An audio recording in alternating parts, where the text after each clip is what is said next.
have in attendance 3 commissioners, Delight, Potter, and Hewsome. So we will go ahead and Matt, is Mark kicking this off? Are you kicking this off? Or you may need to stand in front of the little crystal ball here so people can see you. Okay. Yeah, thank you, Madam Chair. I do have a slide, if Mark, you want to pull that up on the presentation. I kind of want to start off the meeting discussing that as well.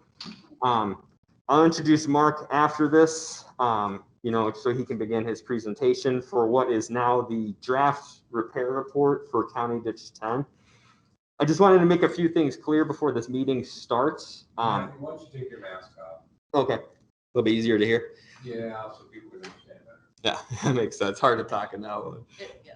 And you're far enough away from everybody. Right. We're keeping the 6 feet. So this is just an informational meeting on the draft repair report that Mark has presented to the board. The purpose of this meeting really is to, you know, to get some input from landowners between now and the public hearing on this repair report. So we thought this would be a good idea to do a remote video informational meeting. We'll put this up on the website for landowners to view. It'll be a YouTube link, and all landowners on the ditch will be getting a mailed notification letting you know how to access this video and opportunities to watch it remotely as well, and times and places that'll be. We're also strongly encouraging that if landowners have any public input, that they mail in their comments before the public hearing. Again, we're anticipating sometime in late September or early October, but that meeting date for the public hearing hasn't been set yet. So we will send a follow-up notice to all landowners before that meeting, letting them know, you know, how that's being held and at what time in order to provide comments. But we really stress it'd be nice, you know, people can call me with questions, but in order for those comments to get put into the public comment portion of the hearing, it'd be nice to have it mailed in with all the landowners' information, so the board's able to view that before the public hearing later this year. Again, really want to stress that we do want, you know, benefit of landowners on County Ditch 10 to reach out to us if they have any questions or concerns before that public hearing, because obviously with COVID, it's hard to have a large public meeting like this. So as of today, it's going to be a remote public hearing. We're going to have to call in, and there won't be any in-person comments at that hearing. With that, I will turn it over to Mark, and he can begin the informational presentation on the draft repair report. All right, thank you, Matt. Mark. Thanks, Matt. Hello, commissioners. My name is Mark Orger. I'm a civil engineer with ISG. It's good to see everybody, even though we are virtual. I think that this setup will be really good. I just wanted to show my face before I get in the presentation, because when I switch over to the PowerPoint, you won't be able to see me presenting. You'll be able to see my screen. I do anticipate when we're done, when I address some questions, I'll switch back and forth from my screen to the PowerPoint as necessary, just so that we can kind of have as close to a face-to-face conversation that we can given the circumstances. So I'm going to switch over to the PowerPoint here again. And again, this is the draft repair report presentation for County Ditch 10. And Matt went through this first slide talking about the purpose of the meeting and the informational meeting, and really looking for comments at this point.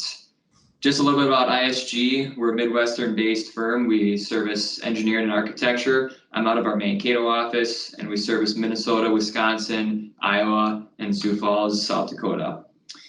We do have a lot of drainage experience in southern Minnesota and northern Iowa. This is just a map showing the clients that we do serve. And here's just an overview of my presentation. We'll give some background information with the location, watershed, history, and existing conditions. We'll go through the repairs that have been outlined in the repair report. We'll discuss a little bit about multi-purpose drainage management and what's been done on the CD10 system to date. And then we'll go through cost estimates, and then I can take any questions that the board has. So we'll start with the watershed and history first about County Ditch 10. CD10 lies within Stockholm, Middleville, Cokato, and Victor Townships in Wright County. It provides a drainage area to about 20,000 acres in the watershed, and this does include about 16,700 acres of the direct watershed served by the public ditches. There is about 3,300 of the acres that comes from the southeast out of the Lake Mary area, and that drains into Lake Ann via the CD10 mainline open ditch. The hydraulic soil classification ranges between types B and D, and these are indications of tighter soils that do need artificial drainage to help for agricultural production. And our land uses are primarily a mixture of agricultural row crops, open pasture grounds, and wetland complexes. So here's a watershed map of County Ditch 10, and just to show a few things here, the red boundary is showing the entire watershed boundary for CD10, and like I mentioned, there's about 3,300 acres that come out of this 12-mile creek watercourse serving Long Lake and Lake Mary, but the majority of the watershed, about 16,700 acres, is shown being drained by these blue open ditches that serve as the public ditch system for CD10. History on CD10, the original construction was in 1906, and this included the mainline open ditch and several laterals off of the main line. In the 1940s, there was an improvement in the Hempel lateral area. This expanded Hempel lateral, added Montgomery branch, and also expanded and added Arrett branch and McRoberts branch. In the 1950s, there was a series of repairs done on the mainline open ditch, and this was what was called as just a clean out. We don't have any other records besides that language. In 2004, there was a culvert replaced under County Road 30, and the most recent repairs were in 2014, where repairs to Coleman Lateral were made, and there was some tree removal throughout the open ditch, but only on a few portions of the ditch. So now I'm going to go through the existing conditions of County Ditch 10, and we put together the existing conditions utilizing several drone visits, a lot of aerial photos, and some on-site visits, as well as a full topographic survey of the ditch. And we do have some issues concerning County Ditch 10 that we identified during this inventory, and that includes sedimentation in the open ditches, bank erosion, sloughing, trees along the open ditch banks and within the buffers, as well as some failing tile outlets, and then in several of the culverts in poor condition, failing, undersized, or above legal ditch grade. And so I'm going to go through some of those examples that we identified as some of the issues with County Ditch 10's open ditches. That includes sedimentation, as we can see in these two images from the drone. We can see a lot of the sedimentation as well as grass that's grown up into the middle of the open ditch. Again, this is causing flow restrictions when you compare it to the legal ditch conditions that we can drain to. This raises some of the water levels and ultimately can put some back pressure on adjoining lands and tiles that drain into the ditch. Next, there is a couple images showing the trees along the ditch banks and within the buffer area. Trees really pose kind of a threat to some of these ditches, especially when you have a lot of fluctuating water levels in these ditches. It's really good to have well-established vegetation on the ditch banks. The trees provide a canopy area that shade out those grasses from being established, and then this does cause quite a bit of erosion in these areas. So we do recommend no trees along public open ditches just for their hydraulic function and for the stability of the ditch banks. Next slide is showing sloughing. So this is where we have a sheared bank. On the right here, we see where the slough came off of the existing ditch bank. It fell into the open ditch. This restricts flow, and this also poses a threat for additional erosion around that slough and from the bank. On the left, we have an aerial view from the drone showing a series of sloughs along Sieg Lateral, and you can just see how they've fallen into the open ditch and they're creating erosion in that ditch bank. Another example of bank erosion, this is a gully erosion where we have surface flow that eventually eroded itself down into the open ditch. Again, we see a large amount of sediment loss due to this, and then continuing overland flow coming in this direction, carrying large sediments with it. Tile outlets, several of the tile outlets coming into the open ditch are in poor shape. They don't have any riprap to protect the bank and the tile from erosion. Some of the tiles coming into the ditch do have blockages in front of them, and they're in poor condition. Ditch buffers, at the time that we took this aerial, this was, I believe, 3 years ago now, and that was right with that transition between the ditch and the buffer law. And so at the time of the inventory, we did not see any established ditch buffers for the majority of the ditch. However, I believe that has changed in the last couple of years given the redetermination of benefits as well as the buffer law put in place by the governor. Culvert crossings, we really have three different things we're looking for when we look at the existing culverts. Number one, we have conditions. So you can see in these two pictures, we've got a rusted corrugated metal pipe. We also look at the capacity to make sure we have a 1 inch per day drainage coefficient. And then we also look at the depth above legal ditch grade because that does have a significant impact on the restriction in these open ditches as well. And so we break that down into a table as shown here. And this table really summarizes all of the capacity factors that we put together when we analyze culvert crossings. So we have the station and the location along which branch or main line we're looking for the open ditch. And then we have the properties of that culvert, whether it's a box culvert, round culvert, what type of material it is, if it's corrugated metal or reinforced concrete. And then we calculate the existing drainage coefficient. And that drainage coefficient is defined as the depth of watershed that can drain in 24 hours of an upstream watershed. And for open ditches and based on the reestablishment of records for County Ditch 10, we do recommend a 1 inch per day drainage coefficient. So on the second to the right column, this shows existing drainage coefficients. And while most of them are at that 1 inch per day, there are some that are slightly below it. We then looked at the depth above the legal ditch grade to make sure that they were placed at the right elevation of the ditch. And the majority of these are above the legal ditch grade, as you can see here.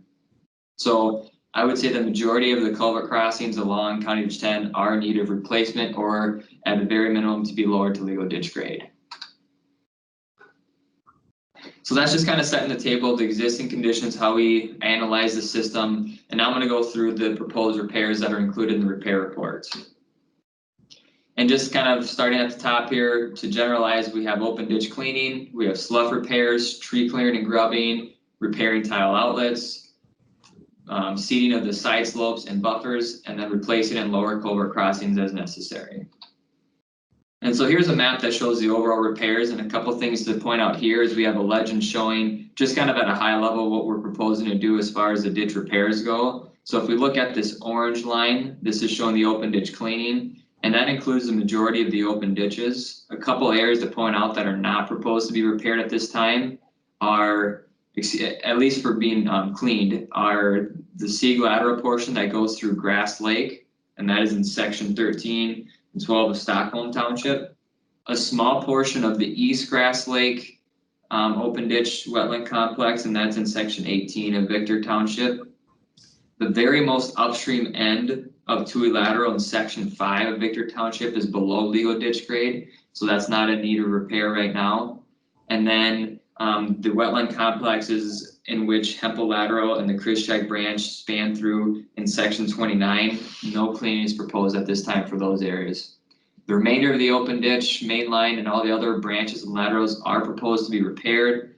Other things shown on this map are in the green tree removals, and then the red and the orange dots and cross hatches, those are culverts that are proposed to be replaced.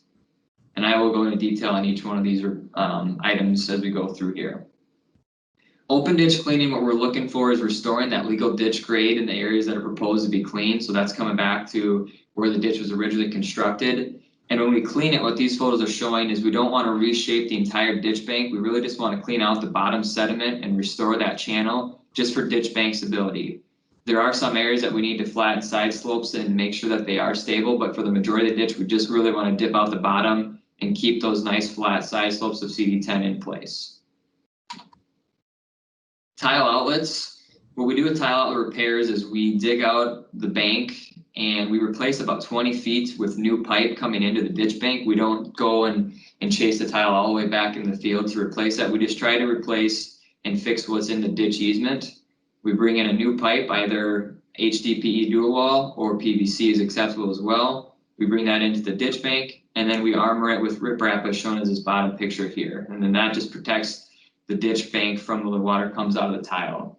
If there are tiles that are put in that are in decent shape and don't need to be completely repaired, we do just add riprap at the base of those to make sure that they're repaired from the moment that that tile comes through the ditch bank into the bottom of the flow channel. Slough repairs and then bank stabilization. So there are some areas where we do have some of those large sloughs that come in. For the most part, when we do a slough repair, we like to shape that back, get a nice stable side slope of it as shown in this top right picture. And then we'll come in and we'll put erosion control blanket, or we do allow hydro seeding too to get fast establishment on that exposed ditch bank. In our specs, we do require seeding within 7 days of that final grading of that ditch bank so that we have rapid seeding establishment.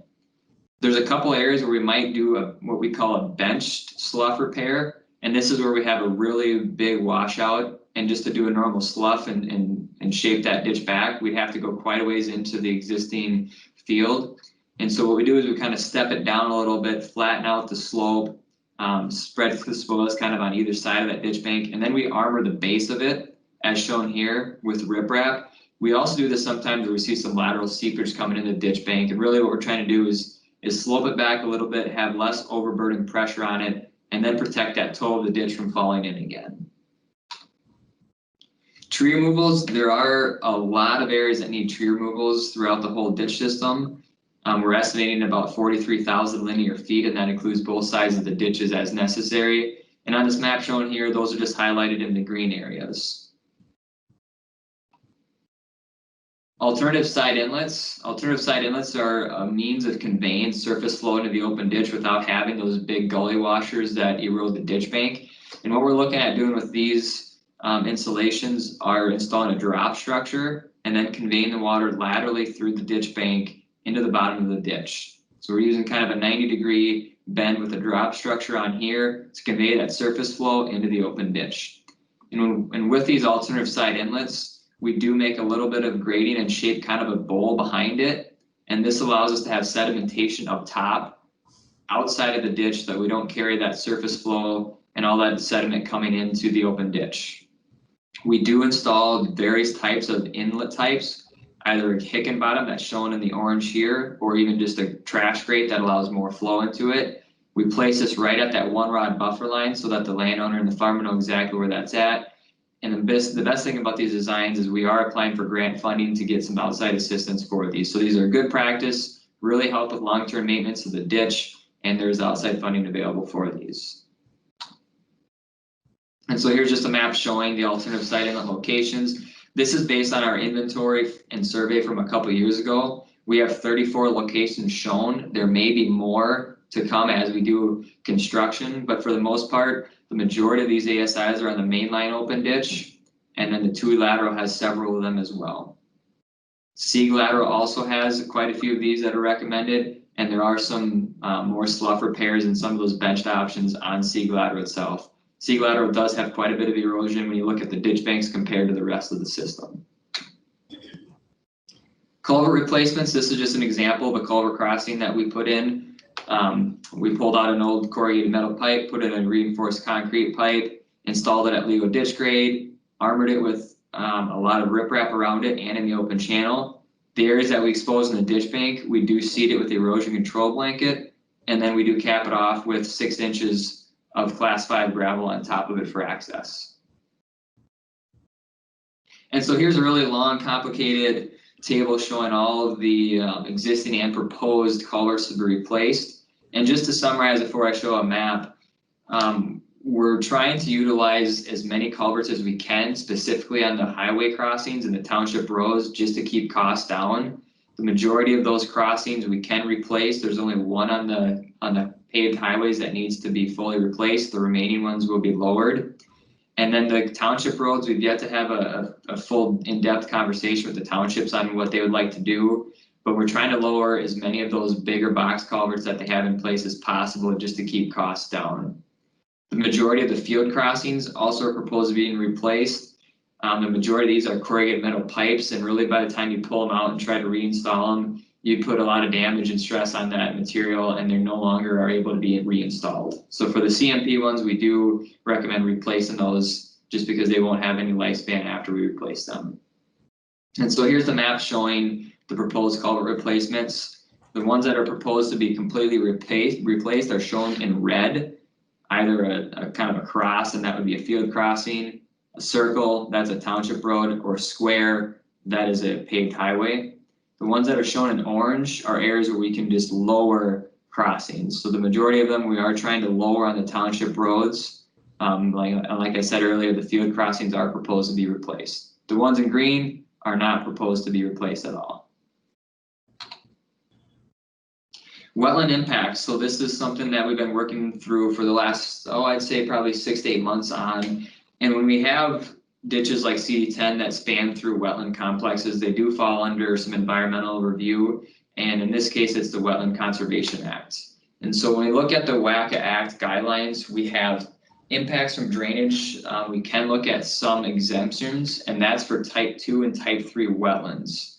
If we can show that there's been some periodic maintenance and the ditches are well established and you can see, a really defined channel, normally this process is pretty straightforward. You do have to meet with the technical evaluation panel through the WACA guidelines to get that approved. And so for type 2 wetlands, this is typically a saturated wetland zone, and type 3 has maybe up to 6 inches of a flooding inundation across that wetland. So the majority of the wetlands that the ditches from CD10 flow through can be repaired. We do have a couple alternative measures that we had to implement to avoid any wetland mitigation. There were a couple scenarios where if we were to lower culverts to legal ditch grade and clean out the full ditch, we would see a decrease in the wetland function, and that would require mitigation. But we do have an exemption approved with this proposed repair plan without mitigation. And so when we met first with the WACA group, we did utilize that two-dimensional model that we put together for the whole ditch system.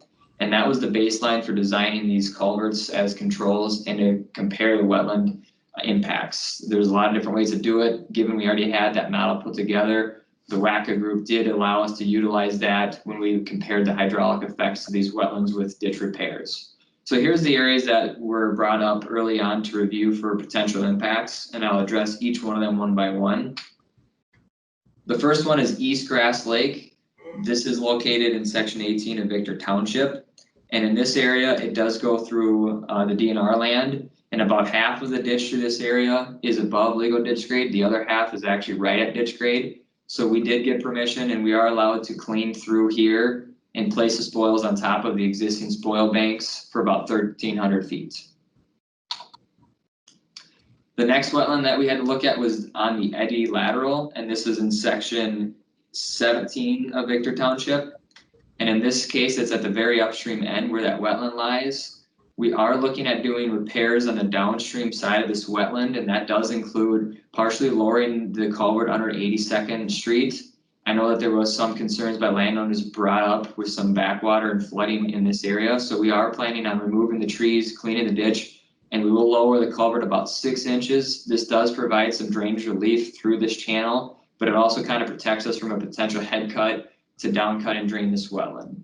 There is a culvert crossing and a structure kind of in this tree group here that does protect that. And so we're not going to replace anything in there. So we don't have any changes with this wetland given the repairs proposed. The next area is along the Hess Lateral, and this is off in section 6 of Victor Township. Given the Hess Lateral is not part of the public CD10 system, we are not doing any work on it as part of the public drainage authority goes, so that we don't have any anticipated wetland impacts here. The next one's a little bit tricky. This is on the Hempel Lateral, so this will be on the ditch that spans off the main line to the south, and this is in section 20 and 29 of Victor Township. And when we did a historical area review and identified what wetland types are out here, we had 2 different types. Shown in yellow is a type 2 wetland, so this is just mainly a saturated and kind of a wetland grass area with a ditch running through it. And this red area is more of a type 3 where we had some inundation and standing water, and really the ditches were a little bit more difficult to clearly identify through this area. So our repairs do allow cleaning through the type 2 wetland all the way up to the area branch. So that does provide relief through this area and then the upstream areas of the area branch as well as McRoberts branch. We do have to cast some of the spoils outside of the wetland the best that we can, maybe on some of these field edges, but the remaining spoils will be placed on existing spoil piles in the wetland areas. In the area shown on the south here in red, this is the area where that type 3 is at, and we do not have permission to clean through this without mitigation because it would have some significant impacts on the wetlands in this area. We are allowed to clear some of the blockages and trees through this area to allow flow through these wetlands better. The next wetland area is along the Tuey Lateral to the north of the main line. This is an old historic basin that was drained by the open ditch after construction. And within this big basin, as shown in red here, we do have some type 3 wetlands. So that is some areas that we have to make sure we don't have full drain out of that. At the outlet of this basin shown here in red, this red circle, there is a field crossing culvert that does help hold some water back in this basin. And under the proposed repairs, we are allowed to clean through this whole stretch, cast spoils and existing spoil piles. And we are allowed to lower this about 9 inches to provide more drainage through it, but we're going to keep it about a foot above legal ditch grade, just so that under those rain events, we still provide the hydrology behind it that it had up to about 25 years ago is kind of the threshold that we're looking at here. Public waters, we do have public waters along the CD10 open ditches throughout the watershed. The first one I'll talk about is this East Grass Lake. Again, this is in section 18. As I mentioned previously with the wetland impacts, we did get permission from the DNR to repair this area back to legal grade and to cast spoils on top of the existing spoil piles through the DNR property. No permit is required for this work.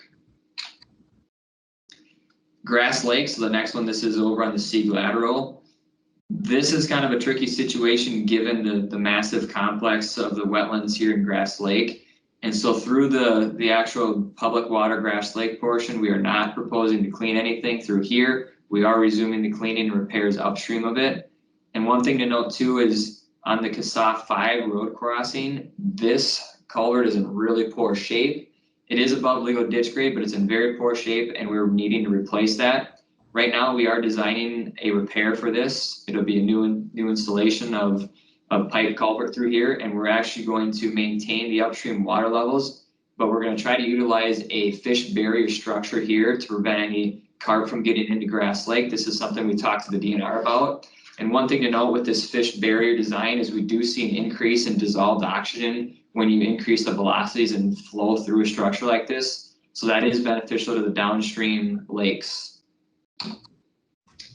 And then last public water is again this eddy lateral. This is the same slide from before when we talked about the wetland impacts. Again, providing some drainage relief through the eddy lateral, but not touching and draining any part of the wetland basin upstream of that. So the next thing I'll talk about is multi-purpose drainage management. We have really discussed this topic at length several times in the past. There was a full multi-purpose drainage management plan put together, kind of a junction with the Soil and Water Conservation District and the Drainage Authority. And really what we look at here is 3 different types of measures that can combine drainage and water quality throughout an urban or rural watershed, like this one. The preventer measures, consider these some of your practices at the top of the hill before water starts to move across the landscape. Cover crops, rotating crops, and perhaps residue management.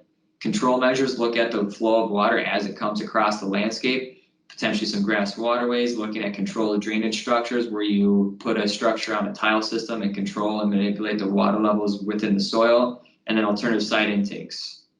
Treatment measures, that includes wetland restoration, storage ponds, wood chip bioreactors, potentially some phosphor filter media practices as well. And so there is a full plan put together and it is included in the draft repair report. And so just to summarize, I've shown a map here. The map shows several different areas for different types of wetland and storage. Those are shown in blue, green, and pink. I think the biggest thing to show here is the alternative site inlets. Those are shown in yellow, as well as some areas that include controlled drainage shown in the yellow rectangular hatches. Included in this project, we do have alternative site inlets. We have some areas where we're going to bench and side slope the ditch banks for erosion protection. We also have erosion control, and then the storage pond that was constructed this winter. And so here's the pond that was constructed this winter. This is just a drone flight that we had flown. I think this one was in March after it was finally constructed for the punch list. So the next thing to jump into is the cost estimates. And so a project like this, there's certainly a lot of work to be done on the system to repair it back as close as we can to the legal drainage conditions. And I do have 2 different options to review here. The first one on the left, this is assuming that we would do the entire project at once and have one general contractor on it. That general contractor may have different subcontractors within it. Could be for maybe some of the road repairs, could be for seeding, could be for tree removals. But this is based on kind of an inventory and database that we've done in southern and central Minnesota on public drainage systems for open bidding. And I've got a breakdown in the table that shows each different branch of the open ditch, and the main line being the most expensive given its length and the amount of repairs required. And then every other branch kind of similar to the main line, just based on its size and length. That's kind of what drives the cost for these. And so if we add up under the general contractor scenario, the entire ditch repair is estimated at about $1.8 million. We do have just under $600,000 of road authority costs. Again, these are kind of a work in progress. We are currently designing the culverts underneath the highway for the Wright County Road Authority. Have not updated any cost estimates at this point for that, but this was an older cost estimate based on lowering the majority of those culverts. And in the Victor Township, again, about $250,000 for that, trying to lower the existing culverts to keep the cost down. However, these are some large structures and it will take a crane and some heavy equipment to get those lowered. On the right, I worked with Matt Detchen on this. He's had some local contractors do some work for him. And so we took some of the bids that he did from this spring and winter for tree removals, as well as a local cedar. And so I factored those numbers, assuming we could split that off from the bid. And that does have a pretty significant reduction of cost if those numbers hold true when it comes time for construction. So just separating out the tree removals and the seeding saved almost $600,000 from the repairs to the open ditch. So under this scenario, the total repair cost is estimated at $1.2 million. And again, with our road authority costs, it brings that to about $1.85 million. So there is a significant savings if we can use local contractors for some of those subcontractors work like the seeding and the tree removals. Again, this can be something that can be separated out in the bidding phases where we could have a base bid and a bid alternate, depending on what the drainage authority would like to do. My next slide is a comparison. Doesn't have as much effect as you might think given what we have out there for field crossings, but when we look at field crossings and look at kind of the repairs that have been done in the past, I think there's three different kinds of crossings and costs that we should look at. The first one being reinforced concrete pipe. This is going to be your longest life expectancy and the most durable option. Another option would be corrugated metal. This is the cheaper option with the shorter life expectancy. And one thing that we have been doing instead of these two options is utilizing plastic pipe. Polypropylene is the gray pipe. You may have seen it. This has a life expectancy between CMP and RCP, and it is the cheapest option of them all. And so this table just breaks down the field crossings that are proposed to be repaired. And under this scenario, if we were to utilize the CMP crossings like are already out there, that cost is quite a bit more than the polypropylene. We could save about 16 to 17,000 if we utilize the plastic pipe. I think this is something to consider with the landowners based on what their comfortability is. Polypropylene is a new method, it's a new pipe. CMP is very traditional. But you do get a little less life expectancy out of it.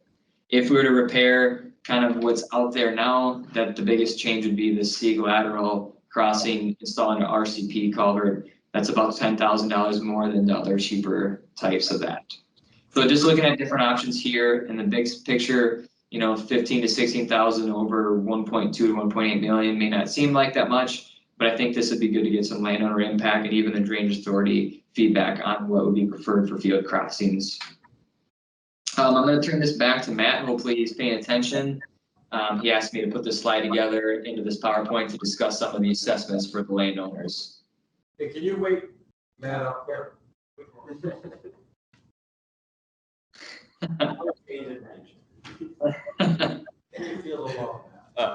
I'm going to cover a couple things, Mark, before I get into this. I think a big one that, you know, landowners might not completely understand to begin with is wetland mitigation and the costs associated with that and why this plan kind of takes those into consideration. Can you touch on that a little bit, Mark, and talk a little bit about, you know, wetland mitigation costs kind of in this area, you know, on a per credit or a per acre basis would roughly equate to? Yep. Absolutely, Matt. So let me go back. Hopefully I can get close to it. When we do projects like this, and this is just scenarios we see in several different areas across the state. Hold on, Mark. Can you move a little closer to the mic or speak up? It's fading out just a little bit. Okay, is this any better? No, you were a lot louder before. Yeah, we heard you loud and clear before. Okay. I'm not sure what's going on. I haven't really moved from my spot. Is this any better? if I jump back here. Yeah, Frank. Other than letting Matt go up there? Yeah, just when I walked up, I Yes, missed. Go ahead, try that. I'm gonna try this again. So, Better. Yeah, we're good. okay, I'm gonna try to go back to the PowerPoint and we'll see what we get here. Still good? Yeah. Yep. All right. So when we look at wetland impacts with ditch systems like this, if they haven't been routinely maintained, especially in a topography like this, when you get low-lying basins that the ditches quite clearly were put in to drain in the past, you can see reestablishment of those wetland areas without the maintenance to keep those ditches totally draining the wetlands. And the Wetland Conservation Act was put in, I think about 30 years ago to look at impacts of drainage on these wetlands. And when you do repairs like this, if there's established wetlands, there are some guidelines that you have to follow. The approach that we took was to try to use essentially a comparison from what is there now and what was there about 25 years ago. And so that's why we have some of these culvert controls in there to at least try to drain what we can, but still provide some hydrology to these wetlands. If we didn't do that, this would be the scenario two. If we went back to a full legal ditch cleaning, dropped all the culverts down, cleaned a legal grade everywhere, this would have a hydraulic impact on these wetland areas. And when you have those hydraulic impacts that drain out wetlands that have existed there, you do have to mitigate for those impacts. And so when you look at these impacts in this area, we're looking between $75,000 and $100,000 per acre to drain. And that's assuming a 1-to-1 credit ratio. So if you drain 1 acre, you have to mitigate 1 acre. And so when you look at this map and some of the sizes of wetlands that we have in there, for example, on this eddy lateral, if we were to restore that entire ditch, the whole basin, drop the culverts down, clean out the trees, you're looking at 40 acres of mitigation that would be required if you were to drain that all the way down. Now, you may not have the full 40, but you would have at least 20 to 30 acres of that drained down. When you put that in, that cost is significantly higher. It's about 10 times more than just the repair cost alone to drain that back down. So my recommendation was to comply by the Exemption Act and keep some of these wetlands wet the best that we can. It does help with some of the storage across the whole system and some of that peak flooding downstream. And so the recommendation that we've been working through, especially with the technical evaluation panel, is to look at the impacts on these and try to maintain those type 2 and type 3 wetlands the best that we can. So that's the route that we went. I think that could be some consideration if landowners wanted to approach the alternative, and that would be restoring all drainage. We would have to look at mitigation. So for example, like on the Hempel lateral, it would be anywhere from 50 to 100 acres that we'd have to restore and purchase a wetland credit. So those mitigation credits are so expensive, and that would really make repairs not practical and feasible for a ditch system of this size. Yeah, which has a total benefit amount just over 5 million after the redetermination of benefits, if I'm correct. So obviously we'd have to take in the cost benefit analysis like we do with any drainage system compared to what the viewers had. Okay, thank you for that. Second one I wanted to bring up, could you go back to the cost estimate slide, please? Yep. I just wanted to cover the costs. You have it listed for the drainage authority costs, and then you list the Wright County Road Authority and the Victor Township Road Authority costs. I just want to make sure that's clear that the costs to replace any culverts along county roads is borne upon the Wright County Highway Department, not the landowners, and same with townships. That's paid for by the road authority, but obviously in a roundabout way, it's paid for by all the landowners because it's, we all pay taxes. So I just wanted to highlight that, if people had concerns with that cost number, obviously the cost number from the drainage authority, and then you add on that additional roughly $600,000 for culvert repairs. Just want to make sure everyone kind of understands that the road authority would pay those costs. Anything to touch on that, Mark?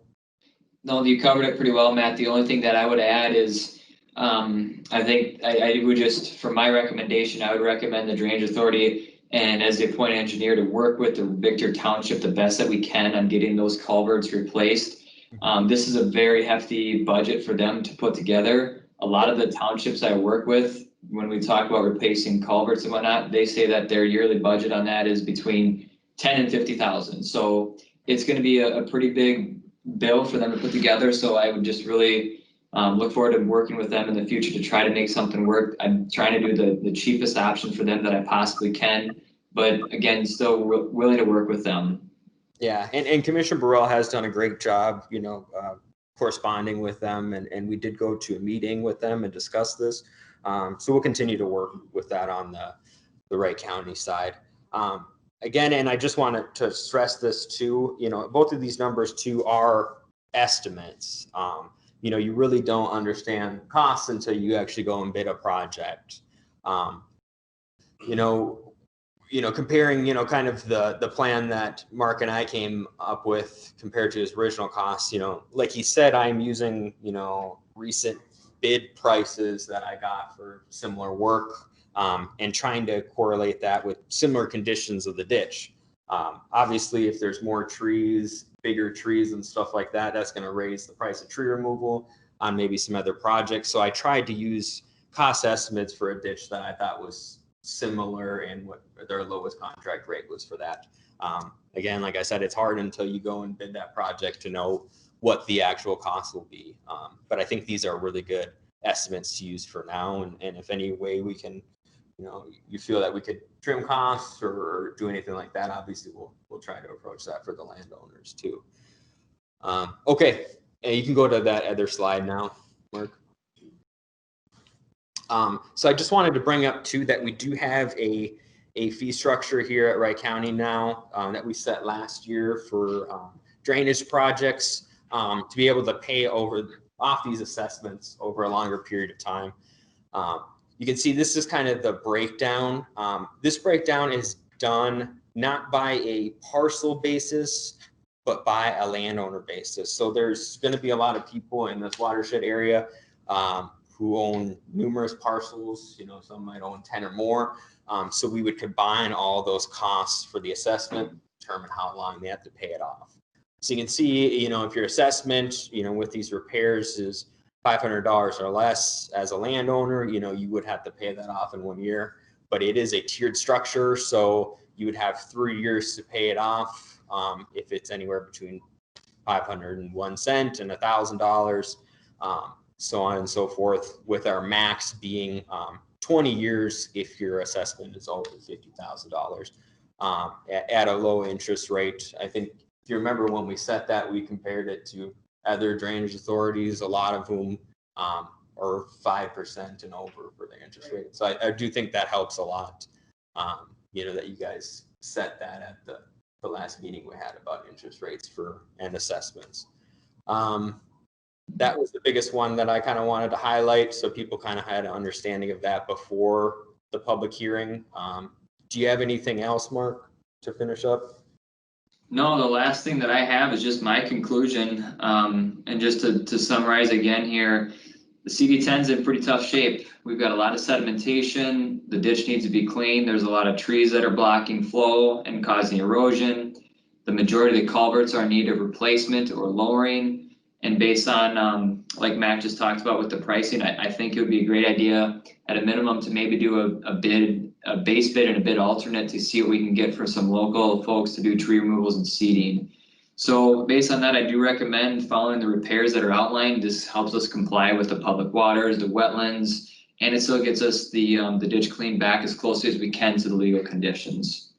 So with that, I'm going to switch back, hopefully get my camera up here to see everyone, and then I can take any questions from the board.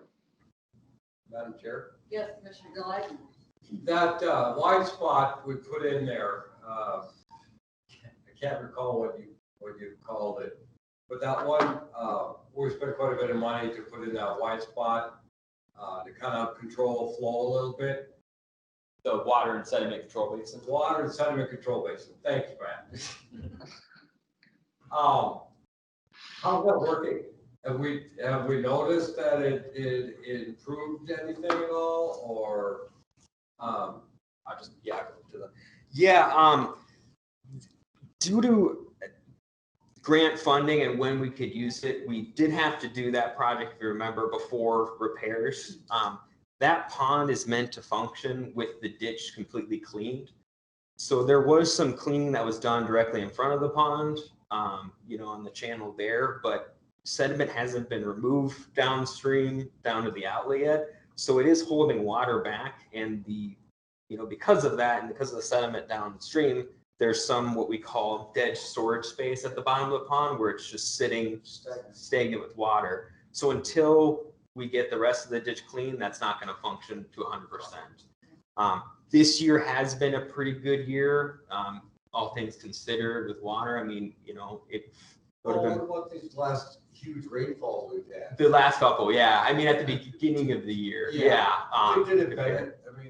Did it help kind of the bottles at all, or not? Yeah, and that's the point. Obviously, you have a restricted outlet. You have more water coming into the pond that can get out, so that pond can bounce and temporarily store water. And I think that's the biggest thing.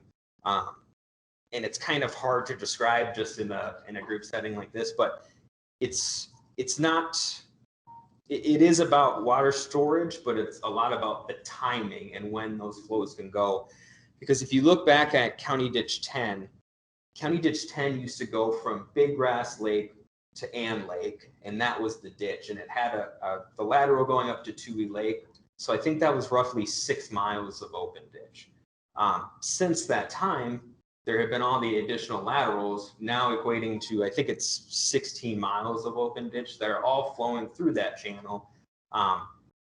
And it's just a lot of water. It wasn't sized when it was originally created to be able to handle that. And Mark talked a little bit about, there's NRCS standards and the drainage coefficients, which I don't have enough time to kind of really get into that. But, that was the biggest thing that we found when we were studying this drainage system, is the amount of water, and the timing when all that water is reaching the outlet. And that's why you see a lot of restrictions, especially, going back from Ann Lake there, just due to the sheer amount of water coming from over 20,000 acres all through this open ditch all at one time. So yes, the pond will help to not permanently store that water, but to store it. Just to kind of help the balance and also improve the water quality. Yeah, and I think.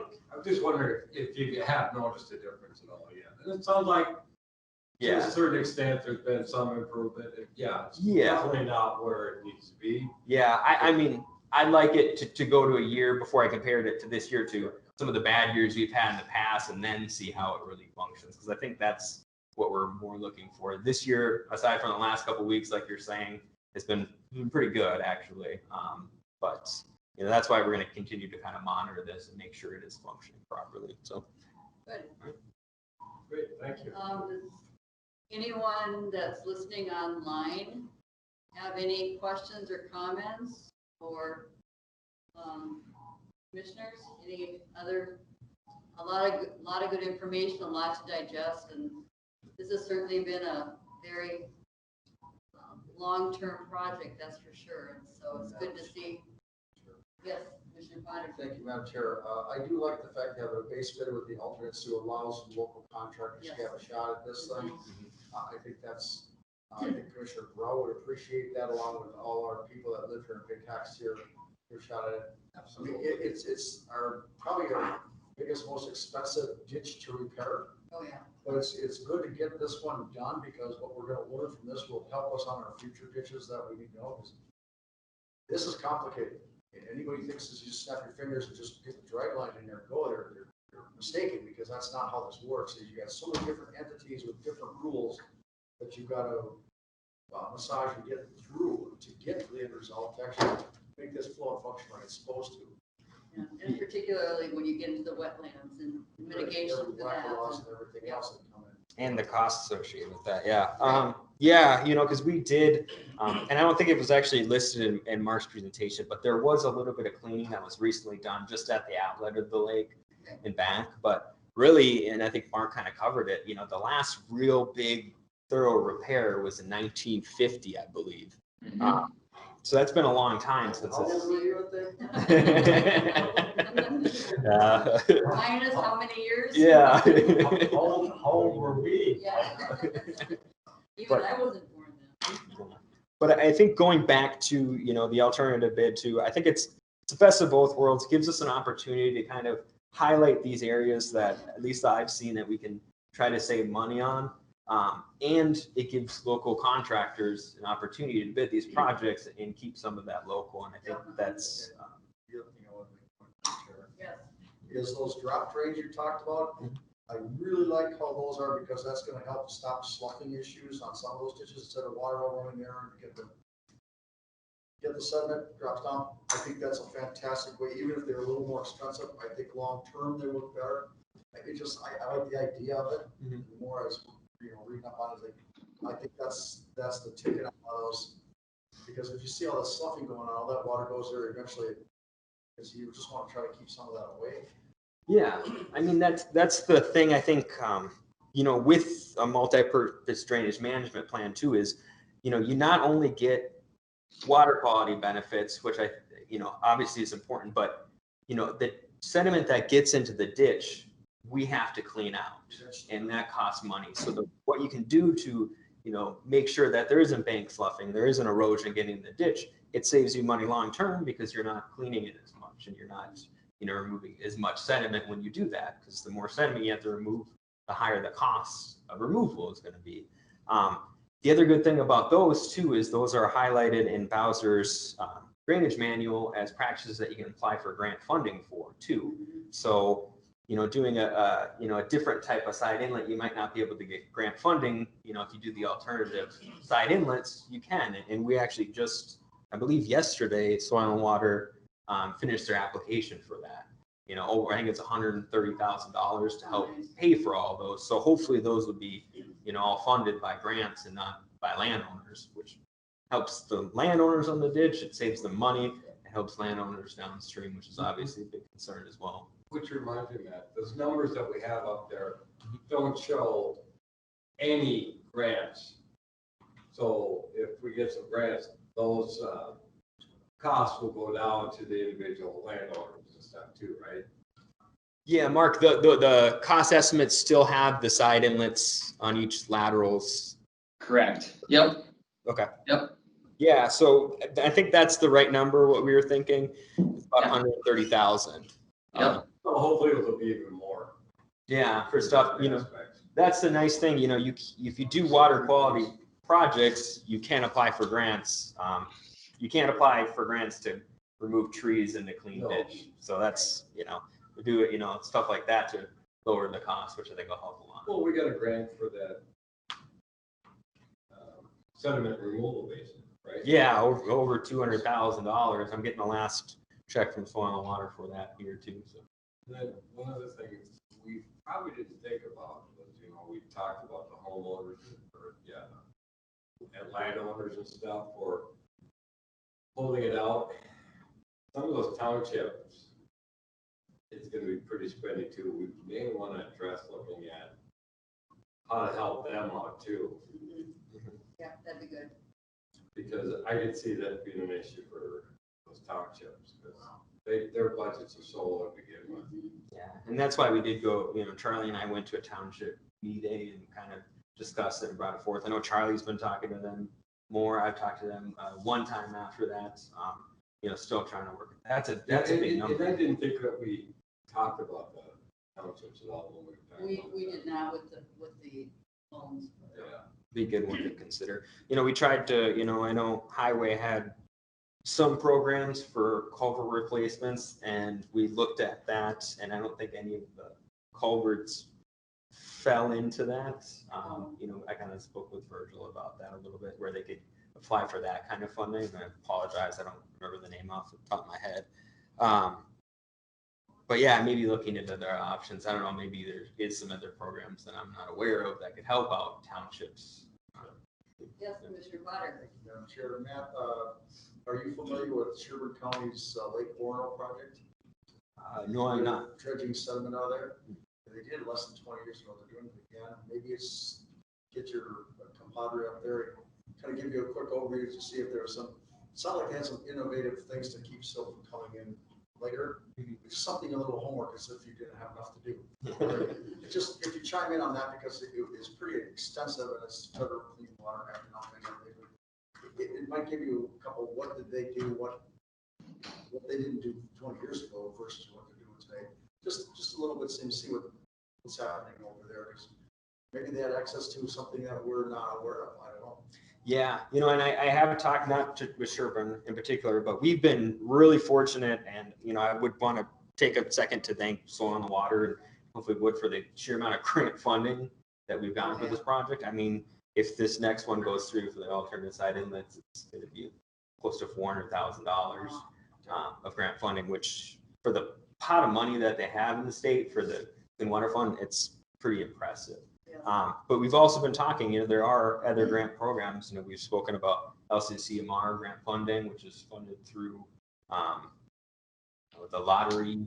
I think it's lottery proceeds, LCCMR, and with that funding, you also get to do some educational pieces with your project and long-term monitoring. So we're looking into funding like that. I know Dan has a bunch of ideas and stuff like that for future stuff. And I don't know if either of them are on and could speak to that, but there is also some 319 grant funding, which is to the MPCA that we're looking at potentially using in this region.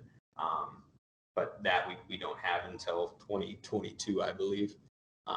So lots of things, kind of exciting things to help, you know, reduce the costs and hopefully improve water quality and make it so we don't have to clean the ditches often too. Okay. Yeah, and like I say, we just let everybody know that we're turning over every stone. We're trying to discover any source to help fund it, to help mitigate the cost there. We're doing what we can. We do have a legal obligation to fix the ditches. They know that, we know that, but we're trying what we can, but we got to fix it. We just can't kick this problem down the road. It needs to get fixed. Yeah, exactly. You know, and then the thing we're hoping too with it is, you know, maybe landowners along the ditch have ideas. You know, obviously one is tree removal.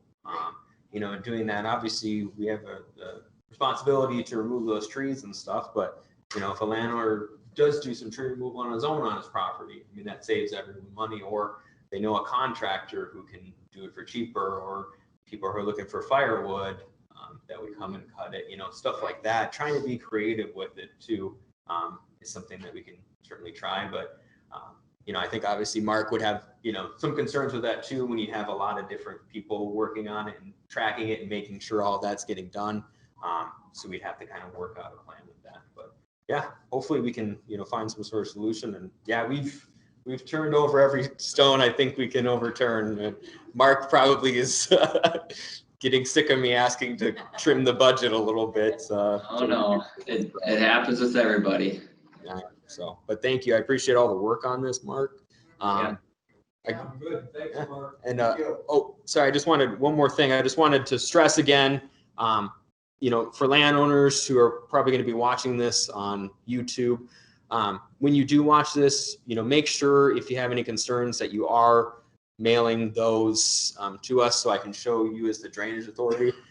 You can call me and ask questions and stuff like that, but then the commissioners won't be able to see those comments. So when I do, I will send out a mail notice, hopefully later this week. It'll give you a link to watch this video.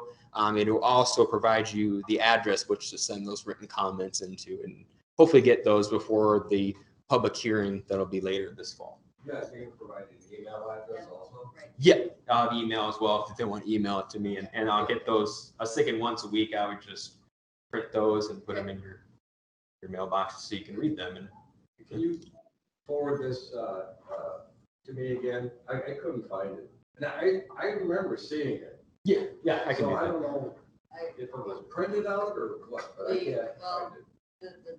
The big one wouldn't open SharePoint. So. It's an IT issue.